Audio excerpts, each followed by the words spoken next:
జగిత్యాల జిల్లా కేంద్రంలో 3 నెలలుగా చోరీలకు పాల్పడుతున్న వ్యక్తిని పోలీసులు అరెస్ట్ చేశారు. నిందితుడి వద్ద నుంచి 25 లక్షల విలువైన 28 తులాల బంగారు ఆభరణాలు స్వాధీనం చేసుకున్నారు.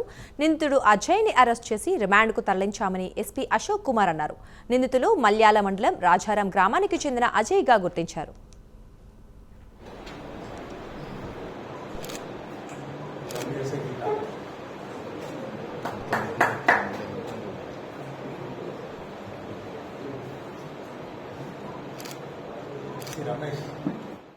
వాళ్ళ దగ్గర మనకి 28.6 తులా worth 25 lakh gold ornament recover అయింది.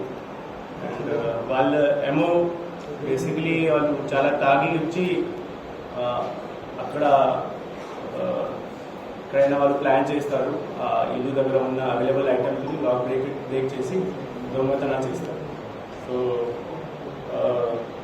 మన దగ్గర జగిత్యాల జిల్లాలో ఇట్లాంటి ప్రాపర్టీ ఆఫెన్స్ కి ప్రివెంట్ చేయడానికి కూడా మనం చాలా రాత్రి స్పెషల్లీ మనం చాలా పెట్రోలింగ్ పెడుతున్నాం. వాళ్ళు ఎప్పుడైనా ఈ ఇల్లు వదిలేసి పోతే వాళ్ళ ఆర్నమెంట్స్ వాళ్ళ వాల్యుయబుల్స్ సెక్యూర్ ప్లేస్లో పెట్టి వెళ్ళాలి. సో దీంట్లో మన దగ్గర టోటల్ 8 కేసెస్ డిటెక్ట్ అయినాయి. ఇదే ఆఫెన్స్ ఈ ఆఫెన్స్ పడుతున్నారు.